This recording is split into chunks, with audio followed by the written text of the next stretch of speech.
got my favorite incense going. I've got a cup of chamomile tea. So you know what that means. We're about to get ready for the evening routine. I think it's really important to prioritize sleep and prioritize sleep hygiene.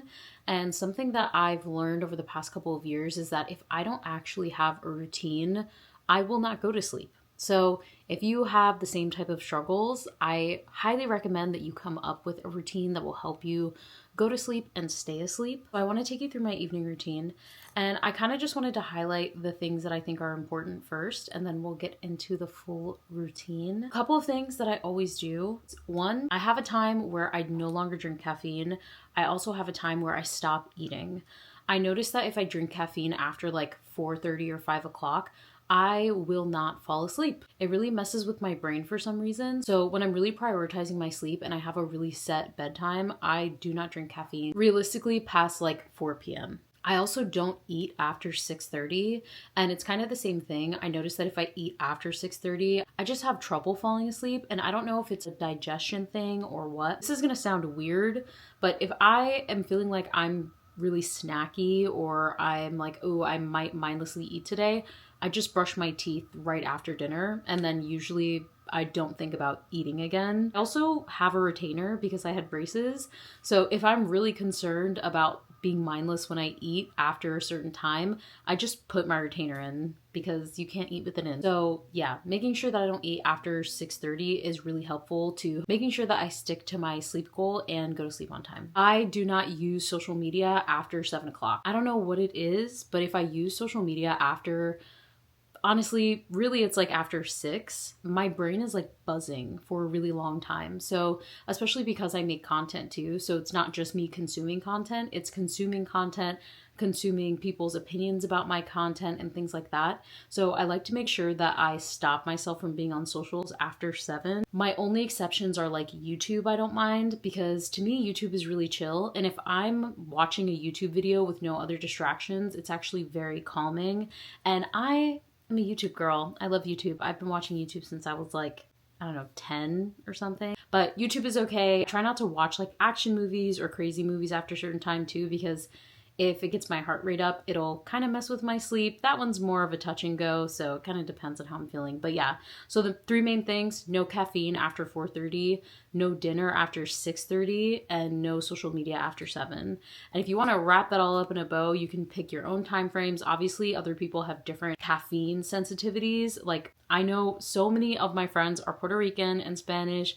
My partner's Puerto Rican, and they will drink coffee at like 8 p.m. and go to sleep. So that one is more up to whatever your tolerance is and what you're used to, but that's just something that I found is really helpful for me. A lot of you guys have been asking me what I do to go to sleep on time, because I wake up at 5 o'clock, 5:30 most days, and it really comes down to my routine. I have a very strict evening routine that I stick to most days. The only times that I don't is like if I'm spending time with family or my best friends or whatever it is, but I would say like at least 80% of the time I'm following that routine to a T. And when I'm in school, which I'm back now, I follow that routine like 90% of the time. So we're gonna get into the routine. Right now, I'm just gonna clean up a little bit, planning my day for tomorrow, and then we're just gonna get into the rest of it. Oh, and really quick. So I do use the same planner that I showed in my How I Plan for a Successful New Year video. So when I am using a planner, I'm actually writing out my plan for the next day. So today is the 17th, and I'm planning for tomorrow. So I know what exactly my times are. I like to time block everything. So I know that I'm going to wake up at 5 tomorrow because I have to go on a 10-mile run. So I'm going to write time, wake up, and then I'm going to start planning my entire day. And it might not go exactly as I plan it, but it does go close enough that it makes my day a little bit easier. And it also helps me to go to sleep. Surprisingly, I think because it kind of lifts some of the stress off my shoulders of the unknown of not being sure what my day is going to look like, or if I forgot something, or if I might forget something. So yeah, I'm planning for tomorrow when I'm doing my planning in the evening.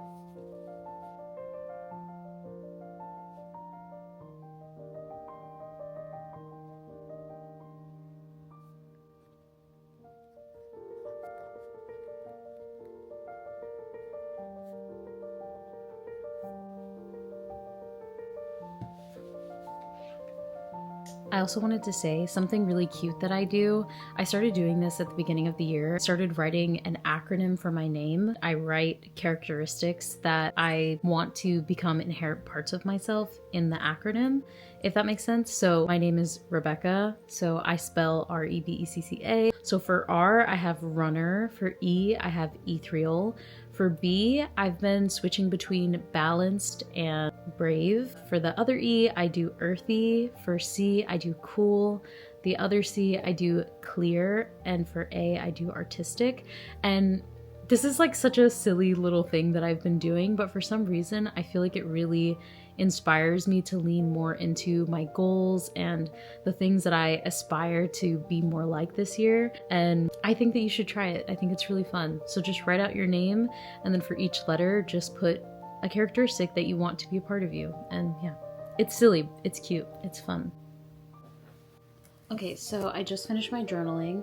I'm gonna leave this down here so that tomorrow morning when I come to read and do my journaling, I can just look right at that and know exactly what my day is gonna look like. Now that that is done, I'm gonna get my clothes out for tomorrow for my run. I noticed that when I have my clothes out for whatever workout I'm doing in the morning, or if I'm going to the ceramic studio or whatever, if I have my clothes out, my uniform for whatever the thing is that I'm doing, I actually go and do it because I'm like, okay, I get up, I immediately get dressed and then come downstairs, brush my teeth, do my hair, everything else, and I'm already dressed and I'm ready to go. I saw a video a while ago that said that if you have ADHD, not to take your shoes off because for some reason it helps you to stay focused and to just do whatever you need to do. And I feel like that applies to me with clothing. If I have the clothes on, like my uniform for the day, then I do what I need to do. So I like to make sure that I do that. I get my clothes out, and then I'm just gonna clean up a little bit and make sure that my space is a little bit clear, and we're gonna get to the rest of the evening routine.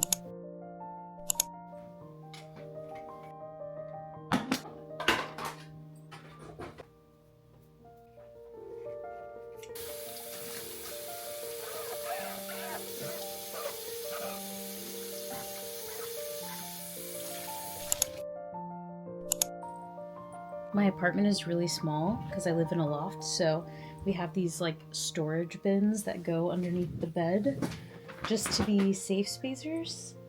Safe spacers. Space savers. Oh my goodness. I keep all my gym clothes under here because I have a lot, honestly. I am trying to downsize a little bit. I don't know why when I started my weight loss journey, I didn't get rid of any of the clothes that was too big for me. And I don't know why I can't like let them go. This weekend, one of my goals is to just go through and get rid of a lot of the stuff that I know doesn't fit me anymore. So I'm gonna be doing that because it's like, it really just takes up space. And I also feel like it takes up space in my mind, if that makes sense. I know that sounds weird, but since we're going on a run tomorrow, I'm gonna wear these Gymshark leggings. I have never been a Gymshark girl, mostly because I think that they're overpriced. Just saying. But I got a pair because they were on sale, and now I understand the hype. I get it. They're actually so comfortable and they're great for running. So I'm just gonna wait every year until the sale comes around and I'll get one more pair. But we're gonna do Gymshark leggings, this little black running top, and then I also need to wear a base layer because I think it's going to be pretty cold tomorrow. I'm going to pick my outerwear, like my jacket, in the morning when I go outside and see how it feels.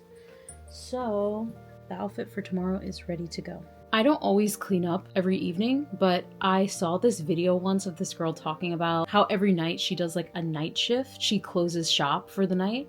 Is that what she called it? It completely changed my brain. And she was basically saying that it was like every night before she went to bed, she would clean up shop and make sure that everything was ready for day shift or day whatever.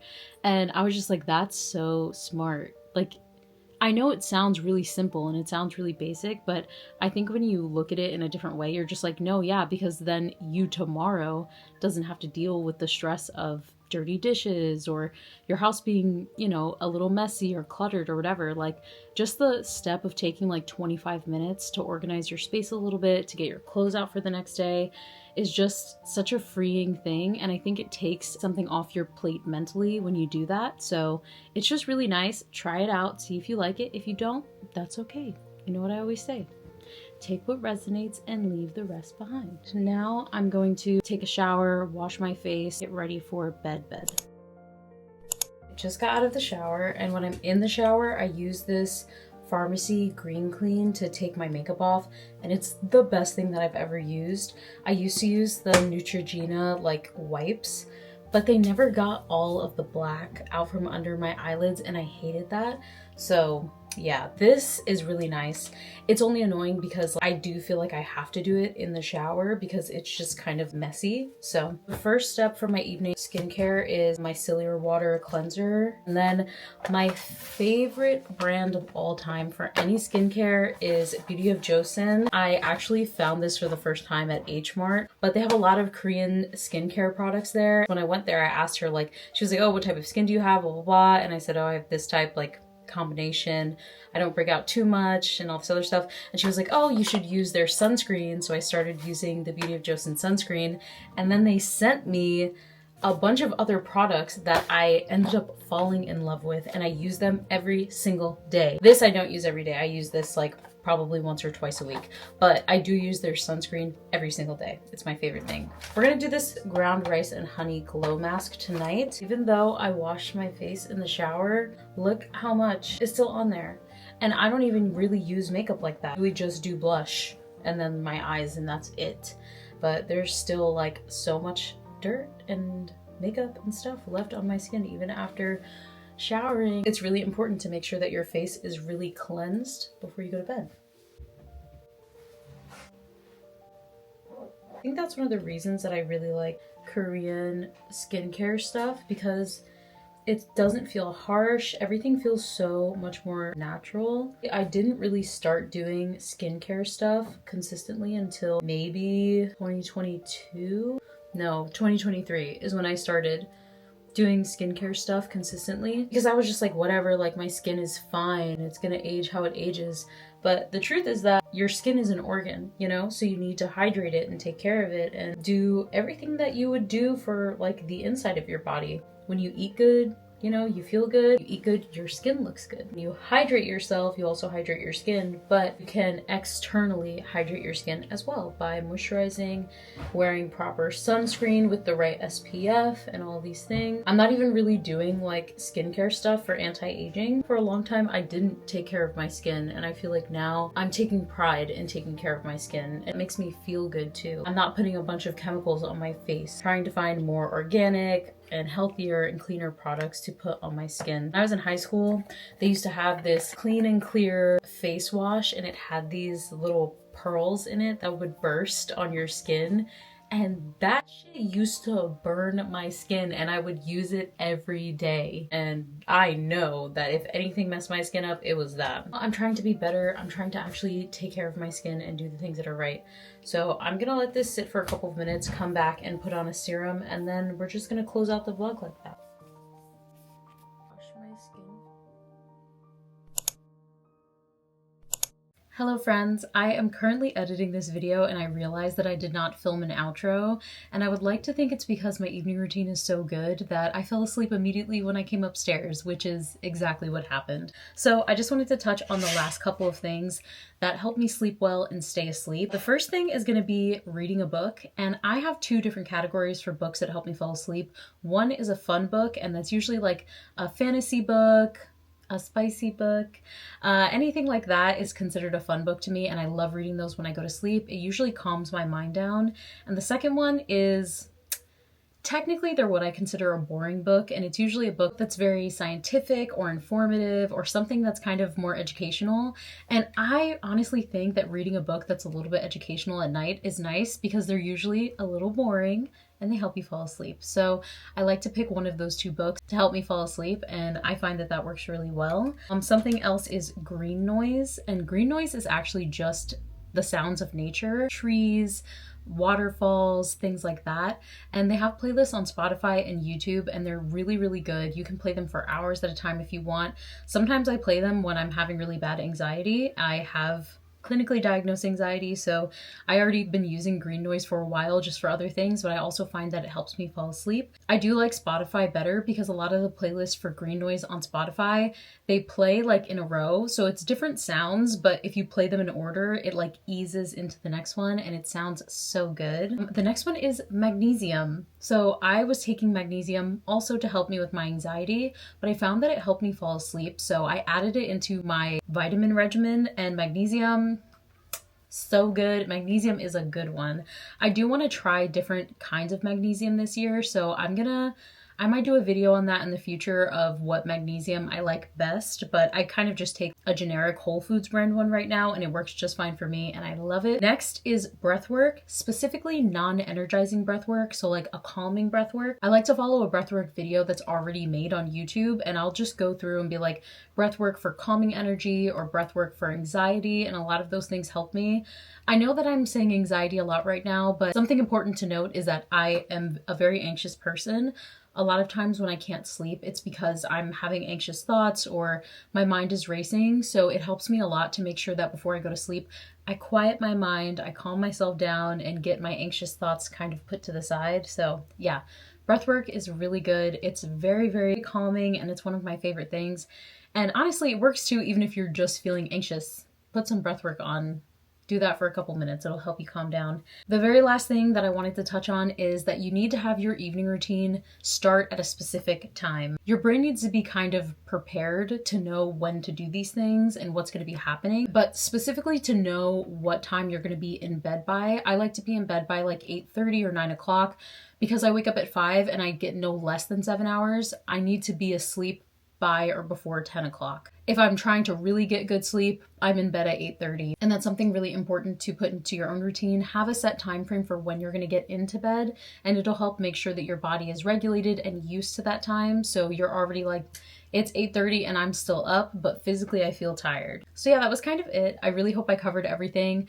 I think that routines are very important and they have really changed my life, honestly. I like sharing the things that help me with my routines because a lot of us have really similar experiences. I used to work a job where I was working 12 hours and my routine looked different then than it does now. But even if our lifestyles aren't super similar, there are still things that you can take, hopefully, from my routine to help you with your own. So I really hope that you found it useful, and I hope that there was something in this video that you can take with you. I'm not going to do a 75 hard update for this video because it's the same as last week. We're doing good. Moving on to week 4. I did want to ask you guys what type of videos you wanted to see. I'm back in school, so I can do college vlogs. I'll keep doing my 75 hard videos, and I can do art vlogs, whatever you want to see. Let me know. I would love some inspo from you guys, so leave it in the comments. And yeah, thank you so much for joining me on this week's video, and I will see you next week for another one. Bye!